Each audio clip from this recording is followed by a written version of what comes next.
Ito yung pinaka-gusto ko dito kasi yung pinakamalaking percentage, about 33% of 100 people, mapupunta yung bonus nila sa December na naman. And you know what that means? 13th month, Christmas bonus time. Saan kaya gagastusin ng millennials and Gen Zs yung mga pera nila? Sa gadgets kaya? Sa piso sale for travel next year? So, nagpa-survey kami ng 50 millennials and 50 Gen Zs. Tingnan natin yung mga sagot nila. Okay, numbers. So, yung mga pagpipili natin, yung mga category, savings, merong investments, bills/debt, merong travel, gadgets, and career advancement or career development. Ito yung pinaka-gusto ko dito kasi yung pinakamalaking percentage, about 33% of 100 people, mapupunta yung bonus nila sa savings. Bago yun, di ba? Okay. So, for Gen Z alone, it's around 34%. So lahat ng sumagot, 34% save nila. 34% ng Gen Z, Si-save nila. isi-save nila. Okay. Pero yung travel, guys, sa Gen Z alone, 21%. Doble sa millennials na 10% lang. Yung savings parehas lang. As in parang tig 30% sila. Tapos ganun, ano? Tama. Pero dun sa travel, nagkaiba? Oo.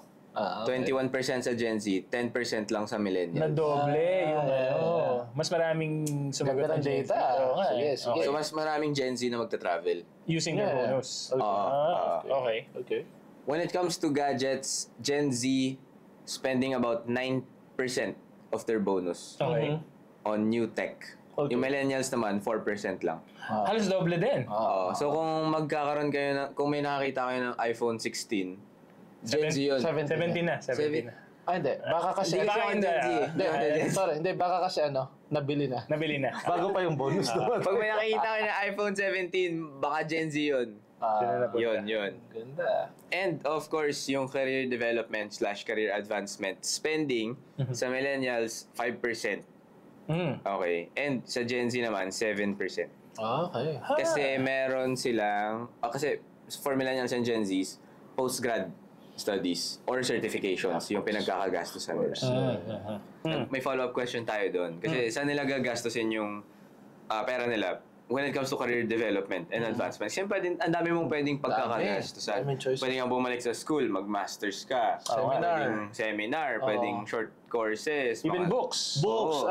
certification or yung mga civil service exam. Ang dami. Diba? But speaking of certifications, kung gastos ka na lang din naman ng mga short course, kung ako sa'yo, piliin mo na yung parang galing sa Meta, galing sa IBM, Pwede ba yun? galing sa Google, yung mga legit na certificate courses, pwede yun. Kasi Kargado alam mo, na kaagad. Oo, yung partner natin, si MMDC, yun yung exactly na ina-offer nila. Nag-offer sila ng mga short courses na mura compared sa iPhone 17, compared sa bagong laptop sa travel, sobrang mura, affordable, and kung may bonus ka naman, spend mo lang konti sa career advancement, di ba? Of course. Investment din yun Exactly. sa sarili mo, sa career mo. So ano pang hinihintay nyo? Check out yung mga available na legit certificate courses para pang improve nung career mo sa website nila at www.mmdc.mcl.edu.ph.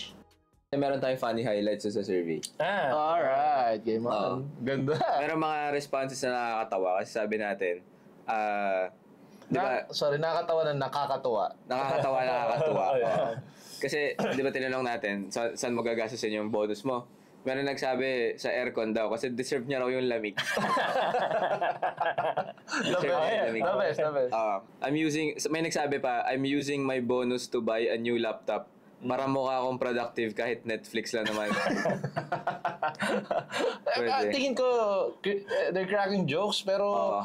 Deserve nila. Kumbaga kung meron ka naman di ba? Minsan, Kung afford okay talaga naman. Na parang, hindi, pangarap ko rin talaga mag-aircon yung kwarto ko. Hindi, may ganun Feeling ko yung mga ganung bagay. Hindi yung parang, hindi impulse yung, walang bumili ng aircon na. Planado na nila. Hindi ako aircon. Walang ganun. Bigyan ako ref. Planado yun. Planado yun. yun. Feeling ko nga, January pa lang, sa 13-month pay, patay ka sa akin. Nung summer. Tingnan mo yan. Lalo ng summer. Hindi, alam mo, lahat to anonymous, di ba? Yeah. Buti na lang anonymous, no? Kasi kung nahuli siya ako, may pangalan, tapos nagne-Netflix ka lang sa trabaho, yari ka. Ganda. Meron pa isa nagsabi, travel yung pagkakagastusan. Kasi pagod na ako maging strong. Ay, Ay. galing. Nilalagyan lang ng punchline eh. Pero totoo, gets ko yung part niya. Gets ka namin. Yeah. Kung sino ka man. Random ka namin.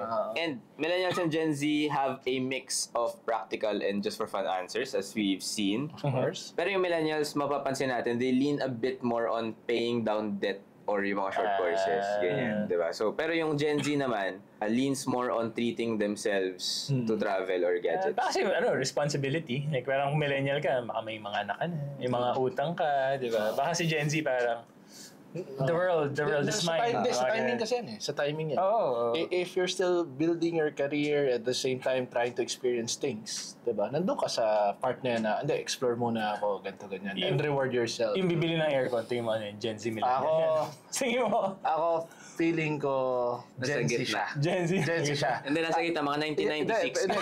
Feeling ko nasa Gen Z siya. Feeling ko. Kasi kung paano yung ano niya ng joke. Deserve ko yung lamig. Deserve ko yung lamig. So, feeling ko sa millennial, parang hindi yata magbabato ng gano'n. Pero good yun. Ano ibig sabihin nito? What does this tell us? No? So, sa millennials, they're leaning more into stability. Siguro dala na rin ng stage na buhay nila. No?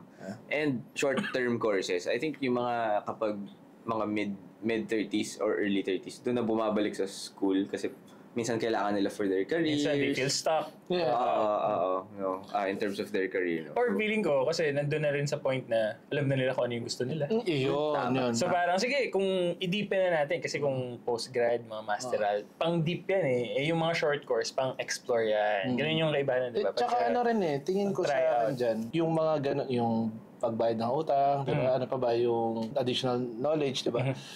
Kasi may natutunan na sila eh. Na naranasan ko si dati, ang hirap ng baon ka sa utang. Diba? So parang ngayon, kaya yun na yung mindset nila na dito ko na. Diba? So ayaw na nila ma-experience yun. Okay. For Gen Z naman, it's a bit more about travel gadgets and nag-uumpisa na sila to invest a little into formal education. Tama naman.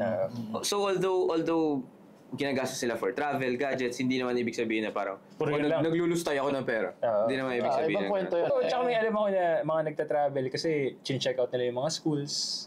Hindi lang basta travel na leisure. May purpose. Tsaka parang pumunta sila sa mga museum. Ma-attend sila ng mga conferences. Parang Singapore, sige, pero attend ang diretso conference. travel ko na rin.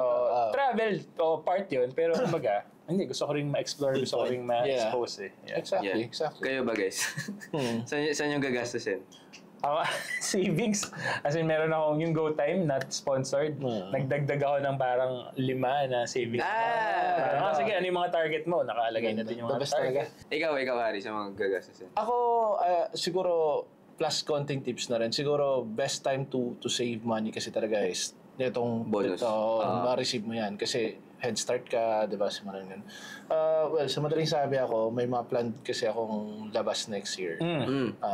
Anyway. Travel din. Hindi travel eh. Pero combination of everything like travel, sports, work, Baka kasali ka sa Physical Asia? Baka naman yun ba yung ano mo? Small Asia. Ayun, tapos savings yan sana. Ako naman, syempre, savings. So, unahin ko na yun. Next is, sira na kasi yung TV namin. Ay, bahay. Regalo ka lang Airmat siya. Lumalabas na yung may spots na. Yung spotlight. May white spots na yung TV namin. More than 10 years na rin naman. So, ROI na. parang oras na para palitan. And then, invest din into sports, fitness, and my health. So, let us know in the comments on how you're planning to spend the holidays and your bonuses. And kahit ano pang plano nyo, just make sure you manage it and be responsible, no? Yun lang importante. Kasi kahit saan yan mapunta, sigurado sulit ka. Madaling gumastos. Mahirap magplano. Tandaan niya. Uy, tama. And if you want more tips on how to turn that bonus into a career boost, stay tuned for our next episodes. And may announcement kami eh. At kung gusto nyo maraming matutunan pa at makausap, makahingi ng tips, we're building our community right now. And abangan nyo, malapit na. Tama. And as always, ayaw kasi sabihin ni Pats, we're rooting for you. Galingan mo! Todo!